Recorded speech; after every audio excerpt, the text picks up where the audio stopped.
Welcome to Hudson Institute. My name is Miles Yu. I'm the director of the China Center here at Hudson. And I particularly appreciate you come here during this very typical Washington July morning, and which is not necessarily a compliment. But here we are, and on the very important issue of Taiwan. We are very fortunate to have the leading national defense and Taiwanese security experts from Taiwan. And these two gentlemen are the shining stars in Taiwan's public discourse on self-defense, on U.S.-Taiwan relations, and on many other issues. And you see, if you are familiar with Taiwanese televisions, and they're on the Taiwanese news, pretty much like every day. So because they are very insightful, and they're authoritative, and most importantly, they're democratically elected legislators in the Taiwanese parliament, also known as the Legislative Yuan. The two gentlemen's biographies are very long, so I don't want to waste time here. You can also find out their full biography in our website at hudson.org. First of all, let me say a few words about the Taiwan importance in U.S. Global strategy. Taiwan is not a regional player in U.S. global strategy. Taiwan is a global player. Taiwan's importance has far surpassed the size and population of this island democracy. It's a leading player in technology, in civil governance, and in many other ways. Taiwan is a very good citizen of the global community.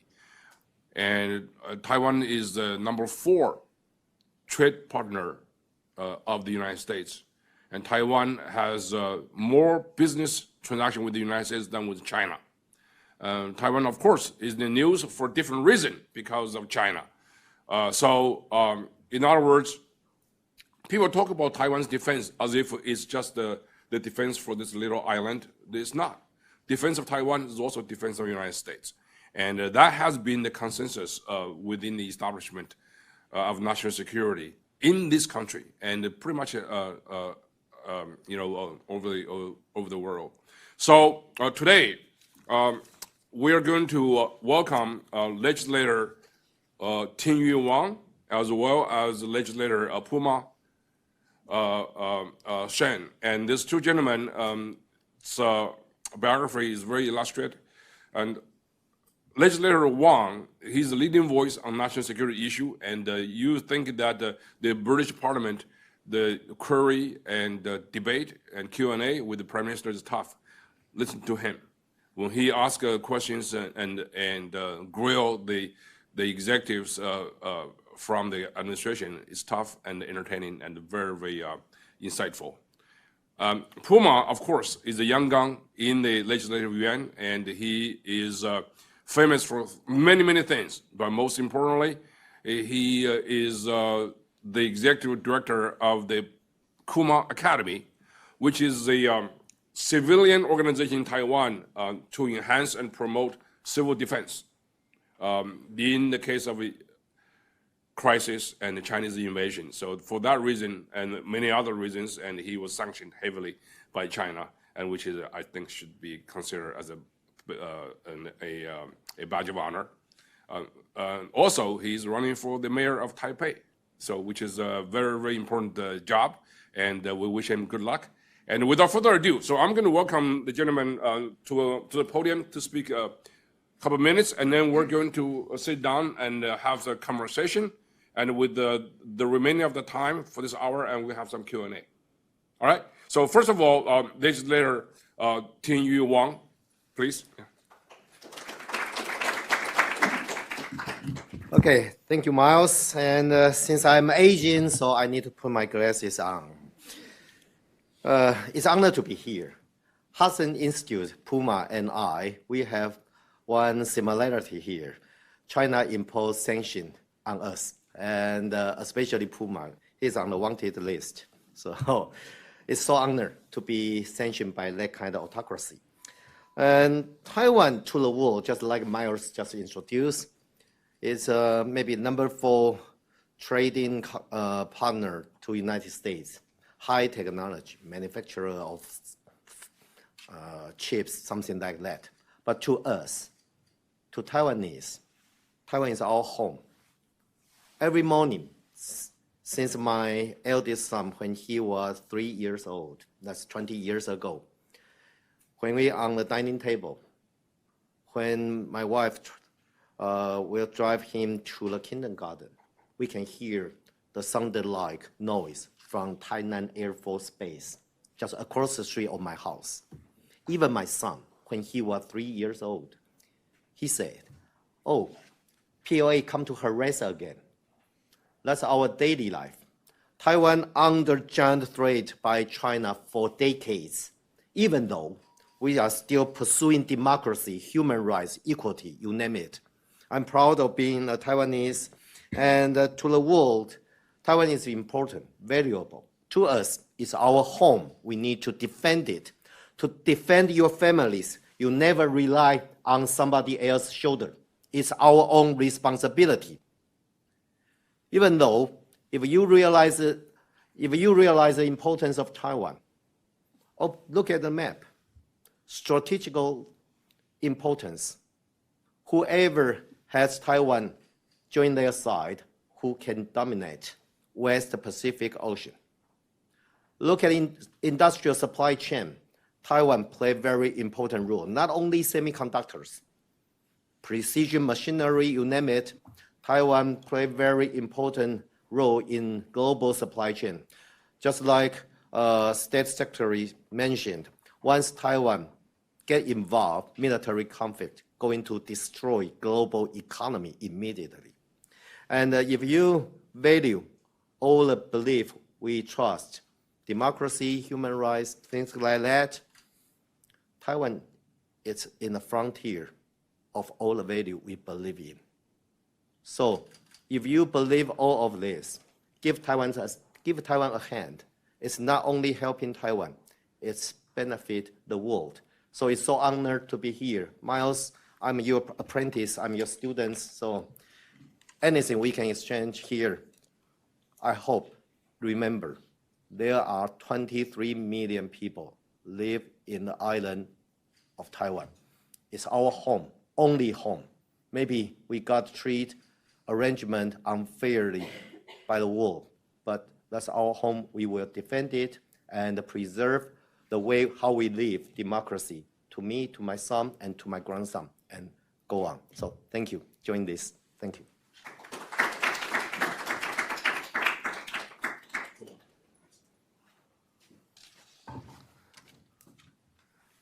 Oh, okay. We got a microphone here. Right? The room is. So thanks, Miles, for inviting me, and thanks for Huston Institute to have this panel, round table here. And so I think Miles just mentioned, right? Huston Institute. In 2023, you hosted our former president Tsai Ing-wen, and was subsequently sanctioned by China, right? And we're both, sanctioned by China. So we're like sanctioned legislator here, and hosted by a sanctioned institute, and led by a sanctioned Dr. Yu, right? So I think first is the badge of honor, and they'll keep making all these blacklists. But I think people on this list, we still keep finding each other, and that's why we're here, and we're having this panel all together. So just a brief introduction of myself. I'm a criminologist by training, but right now I'm a legislator by duty.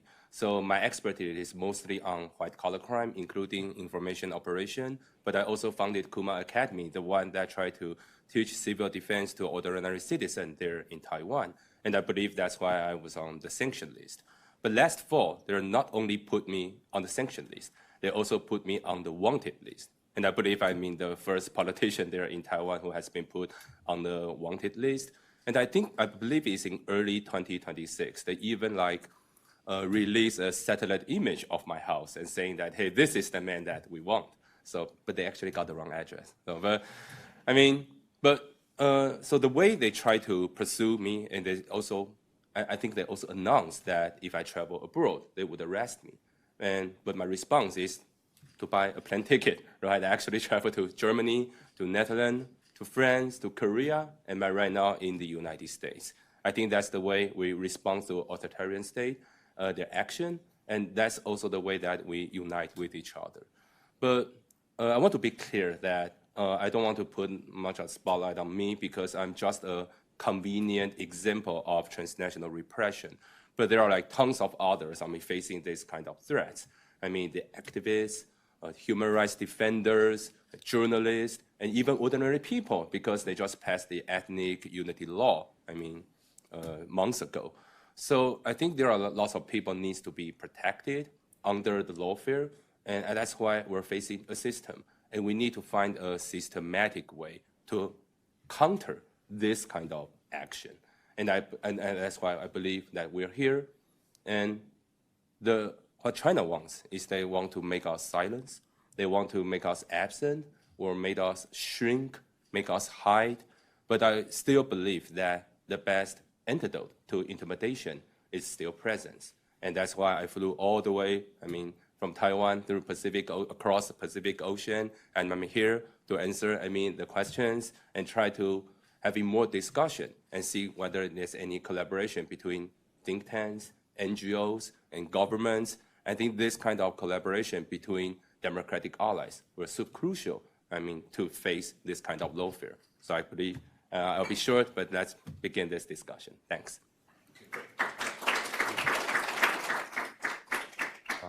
You can see here.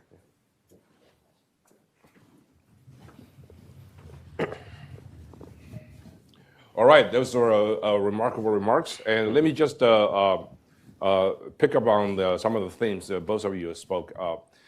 One of the things that the Chinese government is very interested, is good at, is to turn a lot of people to its enemies. Some people even have good wishes for Chinese people, for China. You can think about this. This is part of the Sanctionee International. Some countries normally are very peace-loving and even pacifist. Countries like Japan, Canada, Sweden, and Taiwan, obviously. There are now not only nice countries, they're also defiant countries against China. So in that spirit, Taiwan's defiance is expressed in many ways. The current administration and the previous administration actually in Taiwan have conducted some of the various very effective and self-defense programs. One of which recently you keep hearing about from Taiwan is this idea of whole of society national mobilization. So the first question for both of you is, what does it mean, whole of society national mobilization? Yeah, I think I'll start. Yeah, go ahead. So, because when we imagine or talk about the whole of society defense, lots of people are thinking that, hey, we're turning to the society into like a barracks. But I think which is quite the opposite. So the whole of society defense means that we're democratizing defense, and we're trying to inject the spirit of defense to the whole society, to ordinary people. So that's why starting from, I think 4 or 5 years ago, I started Kuma Academy. Some of the people may know the institution. So when we founded Kuma Academy, we tried to provide courses to ordinary citizens, including like first aid, how to stop bleeding by the tourniquet, how to store your food, how to store communication, all this kind of stuff. And like me, I also teach open source intelligence to our citizens. And I think from the beginning of this year, we also started to teach how to fly the drones. So I think for me, there are like 5 different layers for the whole of society defense. First, we need profession military for sure. And that's why we're talking about all these arms sales. We want to purchase more weapons. But second, we need the infrastructure, including like the hospital, the water, the energy, and we need the law that try to protect undersea cables. So that's why we just passed the law last year. This year to try to protect the undersea cables. Yeah, 7 laws actually. And third, I think, is we need an economy that can still run if something happens. So we might talk about economic dependence later, but I think economic resilience is also important for whole of society defense. Fourth is the skills that we teach, that we try to deliver to our society, right? How to stop bleeding, how to evacuate, how to protect yourself, how to do self-defense. We even teach like victory gardening. But last but not least, the last one I think is the most important is the mindset. First, you need a mindset not to surrender. and also the mindset that you can differentiate the rumor, right? You can tell whether it is true or not. Because, I mean, during the warfare, there are tons of information, I mean, flooding on the internet, and you need that kind of ability to tell which is true or not. So I think all these 5 layers, I mean, we try to strengthen it, I mean, even by the legal system or by civil society organization that try to teach civil defense. But there needs to be more connection between the government and the civil society, because if there's any collaboration between the two, I think the society would be much more strengthened by this kind of system. Yeah. By the way, you don't have to teach Americans how to use guns. Yeah, but we got airsoft guns in Taiwan. So this Kuma Academy, which he headed right now, is purely a civilian organization with the tremendous support by Robert Cao, Cao Xinchen, and he is a very, really amazing individual with a lot of resources to help establish this very important thing. You're absolutely right. The government and the civil society needs to be connected. The whole of society defense resilience is how you live when you are facing extreme disaster or potentially military conflict. It's not to militarize every individual. It's about mindset. It's about integration for all the public, private, civil sections together to continually society function when you are under this kind of impact. So, to me, the whole of society defense or resilience is a way to live when you are under giant threat like China or earthquake or typhoon. That's our home, our nature of my country. So how to integrate in those resources is quite important. We try to establish a societal continuity and a self-sufficient resources providing system. And when you are under that kind of threat, information delivery is very important, not only under military threat.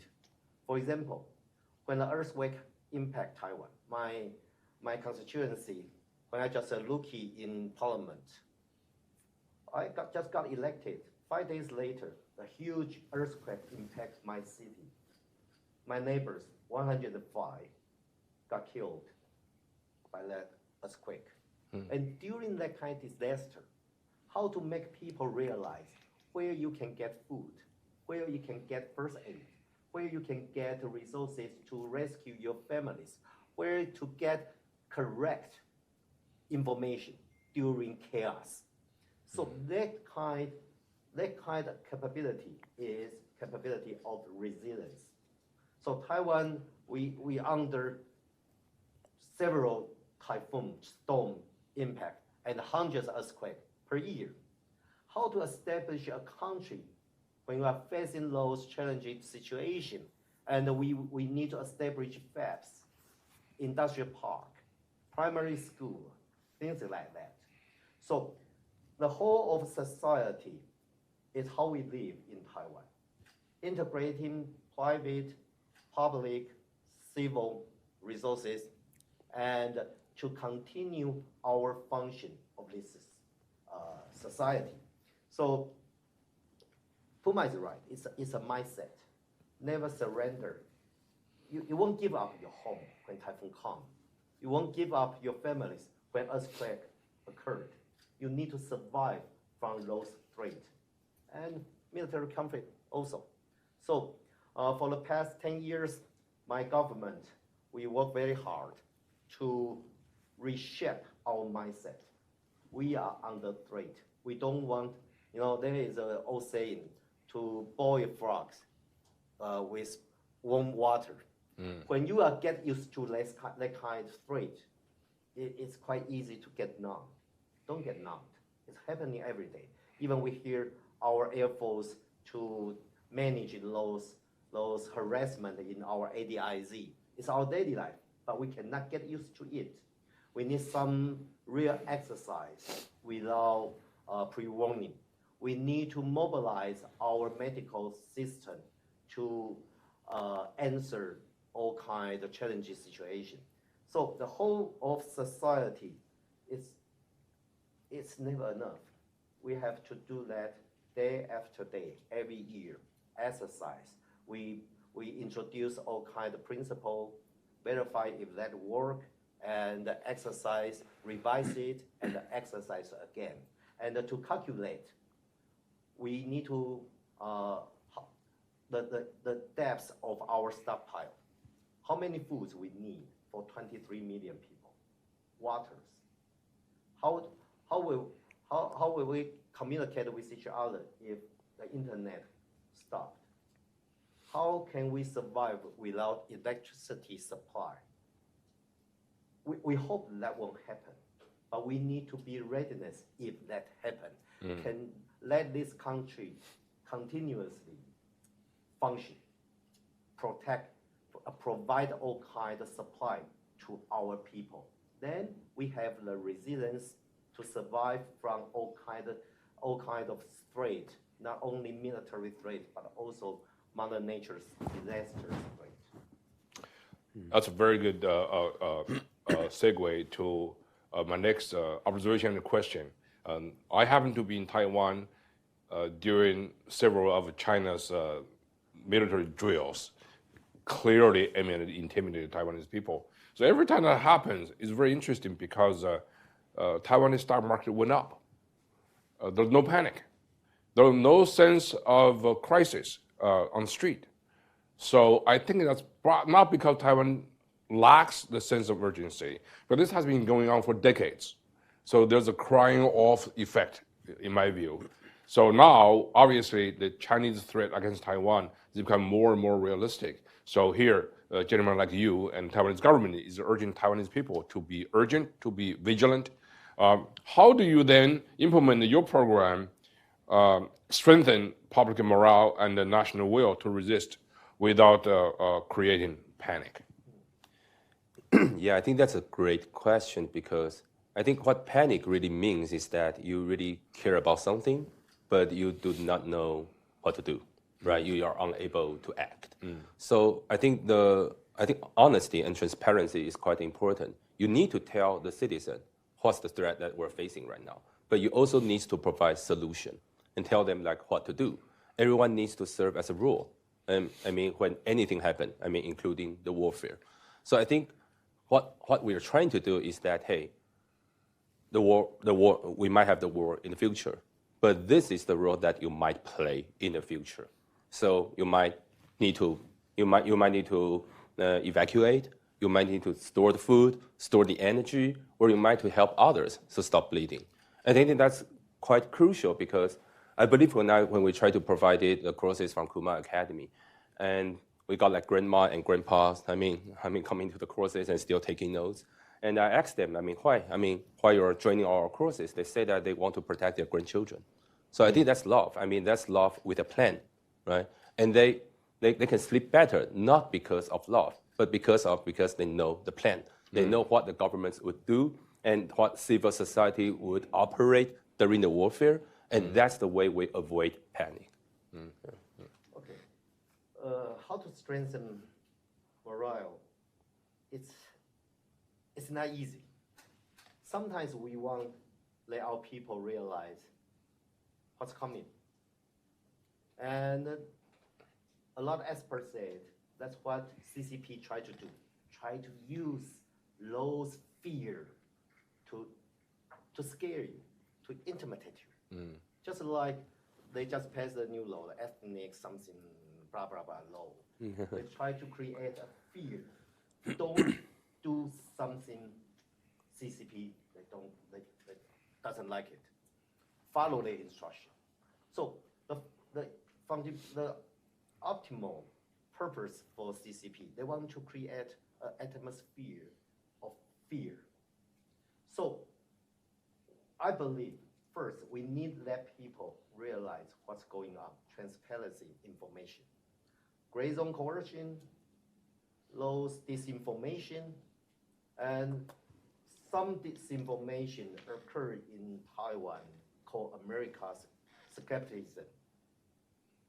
If it's about United States, say something bad about American administration, but we need to expose the real, the truth. Just if we ignore all those disinformation, accumulatively, it's going to become some awareness, cognition system. So make people realize what's going on. 2 days ago, dozens of air fighters and their battleship from China come to harass Taiwan. Should we let Taiwanese people realize that? So we have to transparency information, make people realize typhoon will come, earthquake may happen, ship may happen. PLA come to harass our home every day. They are joint patrolling once a week in Taiwan Strait, every week. Joint patrolling, sometimes seven Coast Guard plus some destroyer, and their air fighters harass our ADIZ every day. Make people realize this. Then we need to do some practical empowerment that our civilian defense system works, like Kuma Academy, like our school, some in church, some in temple, religious center. Empower them, let them do what they can do during chaos. There are two stories I would like to share here. So, a couple months ago, there is a flood tragedy happened in Taidong, is east side of Hualien, east side of Taiwan.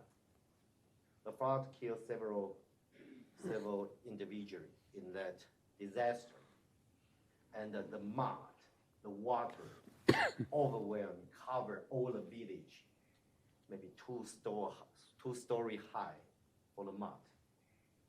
Day one, 45 to 50,000 young men carrying their own shovel, buy their own ticket, take train to that remote village to dig those our fellows' home out from the mud. Weeks passed. Then the village come back again. Yeah, we sacrificed some life, but that kind of spirit, when we realize that kind of disaster may destroy some of our home, the society, our people, we can stand together to fight against that. It's resilience. And besides this, we need to reframing defense meaning. To invest defense is peace. Peace is not rely on threats, mercy. Last time I heard a sentence from our American friend. He said, strength is not provocative, weakness is. So some people live in democracy society believe one thing, don't waste money on defense. You can use those money to buy bread for kids. You can use those money to educate the kids. It's wrong concept. Without security, you are going to lose your country. Taiwan is in this kind of condition. So we need to reframing defense, communicate the military investment and civil resilience are not provocative, are not precursors to war, but the ultimate guarantee of peace and prosperity. So my President William Lai, he made a public commitment. We are going to expand our defense budget to 3% of our GDP by this year. And by 2030, we are going to expand our defense budget to 5% of our GDP.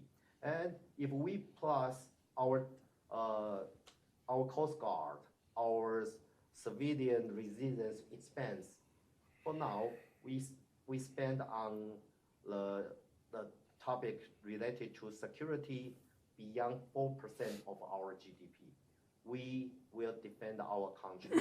According to all kinds of poll shows, more than 65% of Taiwan younger generation, I mean between 20 to 40, they are willing to defend how we live, democracy, the freedom of choice. We will defend our home. That's our mindset. And we are going to invest our budget to establish our defense capability. So I hope this answer meets Miles' question. That's a very good answer. We'll explore that a little bit later when it comes to legislative priorities. Talk about defense budget. Just happened yesterday. The U.S. Congress passed this historic National Defense Authorization Act, NDAA, for next year with over $1 trillion budget. That's the largest ever in the history of any country. So that because we realize national defense is necessary, is the ultimate guarantee of democracy. And I think within that package also included a very rare inclusion of military aid to Taiwan. So this is a very important, shows that the U.S.-Taiwan relationship, at least from the defense point of view, is actually rock solid. And there's no question about that. Now, people think, my next question is, people used to think about Taiwan as just a little isolated island over there, 23 million people, even though its status in global trade, technology is huge. But still, when it comes to defense, it's a small country. And it's a regional issue. But if you go to Taiwan, you immediately will realize, actually, that's not the case, because Taiwan is one of the most globally aware nations in the world. 1 week after the Russian invasion of Ukraine, former Secretary of State Mike Pompeo and I went to Taiwan, and it was overwhelming sense of support, shock, and the whole nation was mobilized to support Ukraine. Taipei 101 showed Ukrainian colors, and people went to the street to voice their support for Ukraine. This is during the height of COVID, by the way. So it is really amazing. Obviously, Ukraine situation has changed the nature of warfare in a very significant way. So my question for both of you, since you're defense experts in this regard, what lessons from Ukraine are applicable to Taiwan and which are not? Yeah, I think what really delivers and what really travels is, I think first is the willingness to fight. I think that's, super important, especially in the first 72 hours. That's one thing. And the other thing is that I think Ukraine is very well prepared since 2014. So since from 2014 to 2022, there was a reform actually in the Ministry of Defense. And just to clarify, 2014 is the year when Russia annexed Crimea. Right. Yeah, and then there's a reform in the military, and they also start talking about the territorial defense at that time. And the community actually unite. And I think that's really crucial because circle back to the last question. When we did all this training and we're having, for example, the teenagers know how to debunk the message, or we have hackers that know how to restore the connection when the internet dies. And we know, some elderly people, they know where to evacuate, but you still need a center, or you still need a division of labor that have been set by the government. You need them to meet maybe bi-weekly or even like every month, because people, when they meet with each other, they have that kind of trust and connection that would, leads to resilience. And actually, I was invited to Kiev in 2023. So I did several interviews over there, and I know that they started this kind of community building starting from roughly, 2017 and 2018. So I think that's very crucial. I think that really delivers. But there's something that, Maya just mentioned, something might not deliver. So first, I think Ukraine has the border with NATO. So it's much easier for them to, having to resupply the energy. And then even they're using the drones and they're making the drones, Ukraine is pretty flat. So the way they fly the drones might be super different. I mean, from how we're going to use the drones there here in Taiwan. We got lots of mountains and it's pretty windy. I mean, on the Taiwan Strait. So, but one thing that I think is is substantial is when I was in Kyiv in 2023, I actually spotted several rumors against Taiwan, and it's actually spread by Russia. And they're telling, I mean, Ukrainians say, oh, Taiwanese people is actually helping Russia to invade Ukraine, something like that. So they really want to kill the trust between two countries. But there was only like 3 Taiwanese people in Kyiv. So there's no way that Taiwanese people come out and say that, hey, this is the message I want to debunk. And same thing happened in Taiwan. So after the full-scale invasion, there are lots of rumors against Ukraine and saying that, hey, Ukraine is the Nazi, they are the one that triggered the warfare. But there are less than 100 Ukrainians there in Taiwan. And so there is also no way for them to debunk the message. So you could see that how these authoritarian states, like including Russia and China, how they play the games, how they try to divide us, because they're spreading the rumors against another country. But within the country that, like they're spreading the country here in the rumors there in Taiwan, but it's against Ukraine. And they're spreading the rumors against Taiwan in Ukraine. And because we're not collaborating with each other at that time, so you just let this rumor spread. And while people believe in that, maybe they start not believing in democracy, start not believing your allies. And that's why I think international collaboration was like super important. Great. Ting. Miles introduced a good question here. What lesson Taiwan we can learn from Ukrainian battle and which are not? Generally, we will say, okay, maybe we need to decentralize the commanding chain, or we need asymmetric capability like drone, counter-drone, anti-vessels missiles, something like that. And civilian and digital resiliences and international solidarity.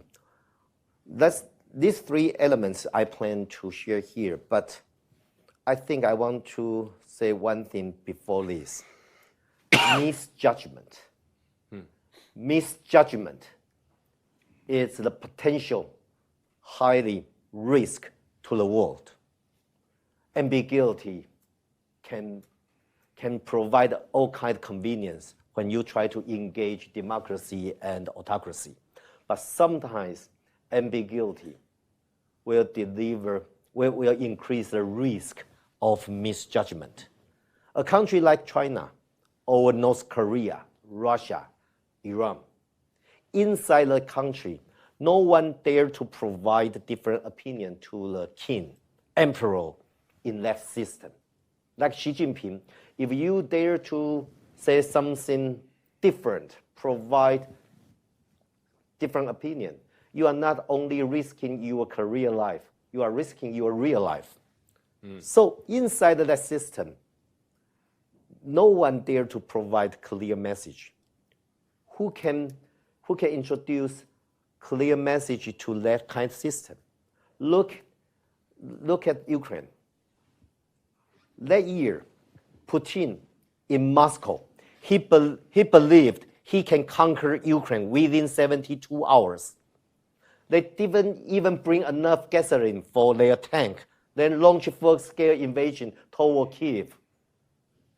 And now the world goes by for 3 years more. If Putin realized this invasion going to like this, maybe at the very beginning there won't be any military conflict. So look at Taiwan Strait. If Xi Jinping believes he can take down Taiwan, conquer Taiwan within a couple of days or maybe 2 weeks, he will do it. He will do it. Then think about the outcome. It's not only disaster for 23 million people in Taiwan. It's disaster to the world. Taiwan is not Ukraine. Taiwan, sorry to say that, but Taiwan is far more important in economy, global supply chain than Ukraine. So inside PLA, for the past 11 months, hundreds generals disappear by CCP. those admirals, 3-4 stars general in PLA, if they don't echo Xi Jinping's voice, they're gone. Nowhere, nobody knows where are they. So in that system, misjudgment may occur. So how to deliver clear message to that system is related highly to the risk of military conflict. So misjudgment is one thing we need to learn from Ukrainian war, from the invasion by Russia. So my friends in United States or my friends in Europe and our neighboring country, Japan or Philippines, Australia, how to deliver clear message to Beijing. Don't do something stupid. You will fail. And the backfire going to burn you down. That's important. That's one important thing we can learn from Russia invasion to Ukraine. And after that, we can talk about asymmetric warfare, decentralized command, civilian digital resilience, international solidarity. After that, we can discuss about this. And something which not applicable to Taiwan, I want to say geography. Ukraine, they are land connected, unfortunately, with Russia, but fortunately with Europe. So they can get a resupply easily. It's not easy to blockade Ukraine, but easy to launch a full-scale invasion. So that's one thing on two sides. Yeah. Taiwan, the narrowest part of Taiwan Strait is 150 kilometers. You know, if China plan to launch a full-scale amphibious invasion toward Taiwan, it takes 5 hours since they start from the nearest harbor toward Taiwan. So that increase difficulties for PLA to launch a full-scale invasion. But if they try to blockade, quarantine Taiwan, Taiwan is a water-surrounded country. So the advantage and the disadvantage is the same thing. So we need preposition stockpile. We need to establish our not only arsenal equipment, but also all the critical resources we need. We need to establish that supply chain to have a self-sufficient resilience inside of Taiwan. We need to establish a strong tie with our neighboring country, our allies.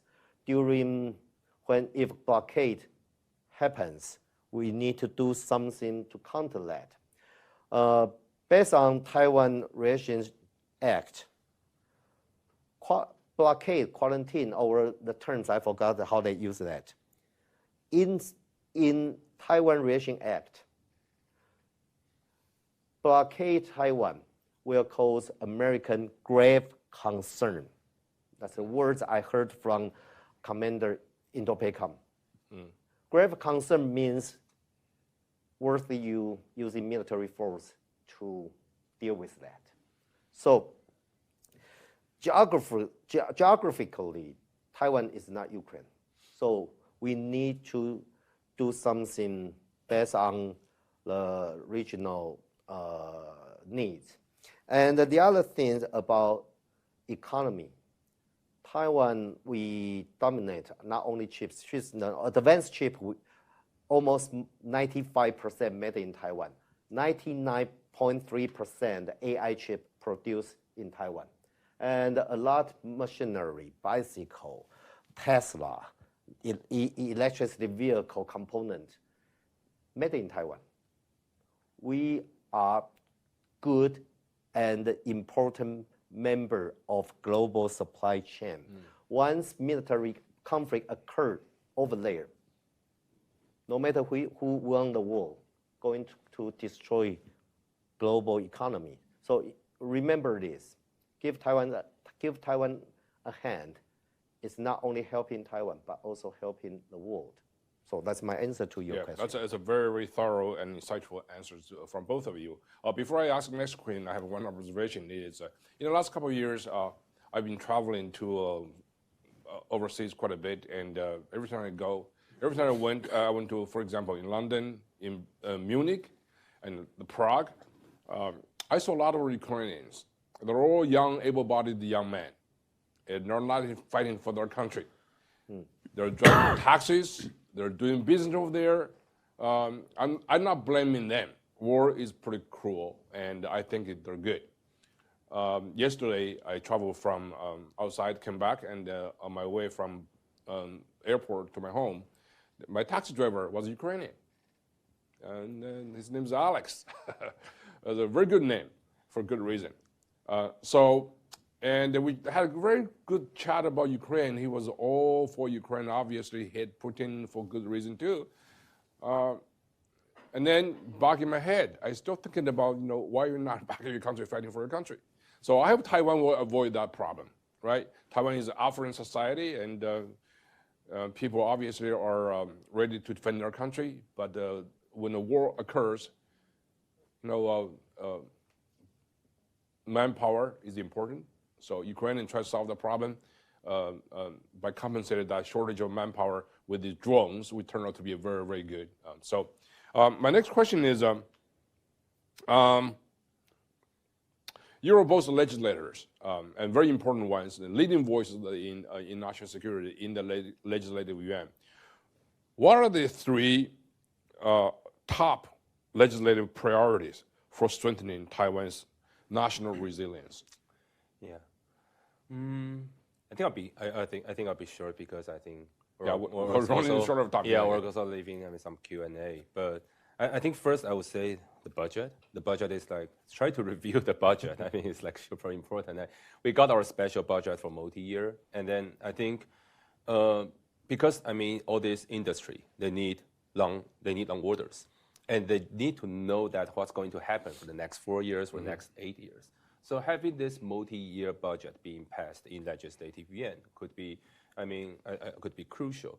And if you only have a annual review, that won't, match, the threat that we're facing right now. You're talking about defense budget, right? The defense budget, okay. Yeah. And secondly, I think the law that try to build up resilience is also crucial, because we know that, we just mentioned about the undersea cables, the infrastructure. How can we store the foods, the fuel, and the well? You need that kind of legal system. And then to make sure that we have enough storage during the warfare. And I think the last one is how can we face? We mentioned about lawfare at the very beginning. We need that kind of legal system and the playbook to raise the cost for legal warfare. We need to let China know that, hey, if you're doing this, if you're trying to expand jurisdiction, if you're trying to harass us, this is the result. You need that kind of playbook. And that kind of playbook could be from the administrative staff, but it could also be the law. Because once it's the law, you're telling China, this is the action that we will do. And you're telling them in advance. So that kind of legal system, and try to collaborate with the international community. I think that's also our job, our duty to do so. Do you agree with him, or do you have a new list of three? Briefly. I agree with him. We both from the same committee.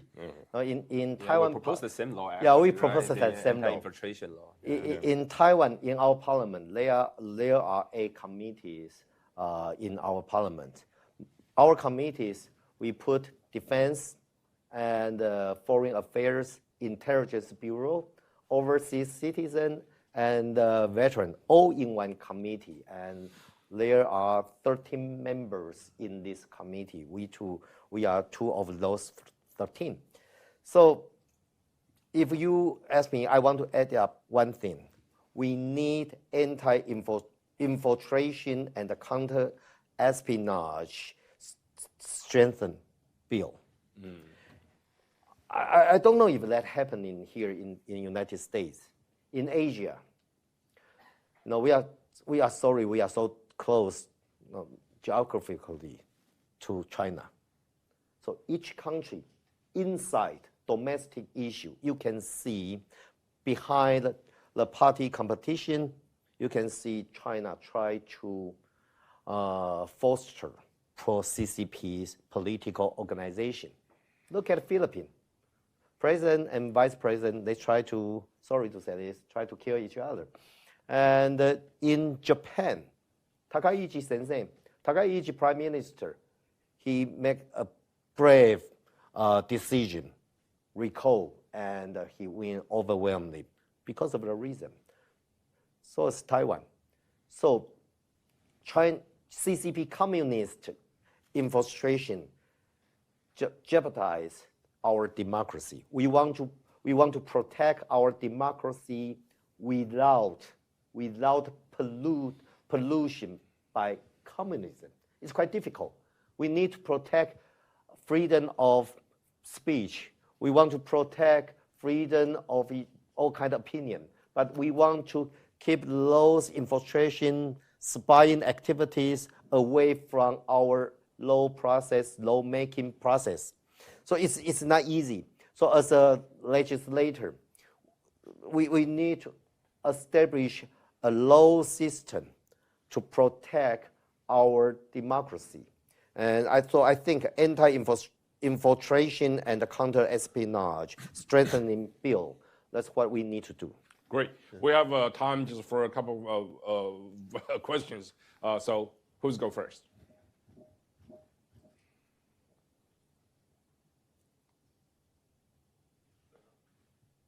I mean, if people are still thinking about the question, just add to one point that I think is very crucial, because there are times that people really want to, really question about, whether we have the willingness to fight. And I think that's important.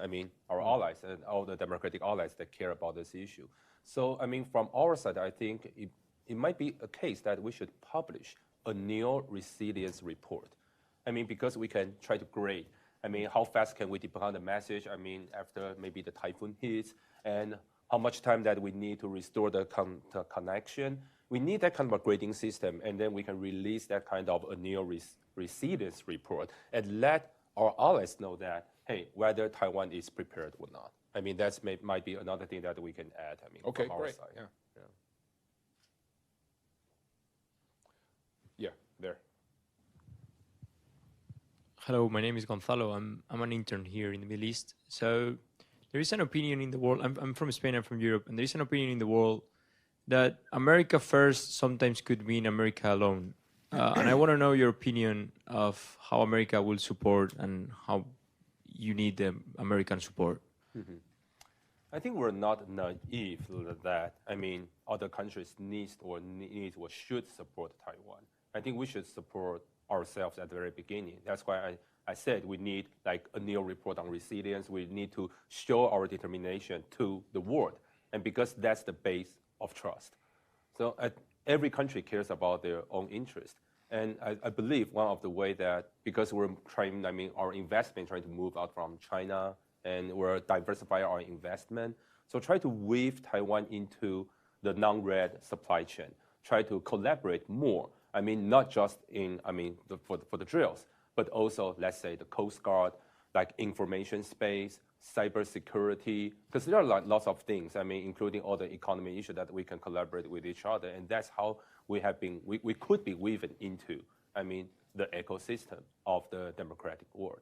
And that would be the base for us to ask for help. Okay. I try to answer your question. American first, I don't think that means American alone. For example, I have 3 sons. My eldest son, he always girlfriend first, but he's not alone. We stay with him. Every country has their own concern, has their own domestic problems. And in the world, look at your iPhone. Nothing is isolated, all related. So as a Taiwanese, just like what I say at first, to defend my country is our own responsibility because it's my home, my only home, my only country. We have this determination. All the poll shows, the poll before military conflict, I think it's a little bit underestimated because no one likes war. If you ask a young man, would you defend your country if China invade your country? I think most of them, I don't like war. I don't even want to think about that. But when that moment comes, even during the peacetime, the poll shows more than 60% young men want to defend their own country, Taiwan. And that's our threat. We need to deal with that on our own. But we need to collaborate with our allies.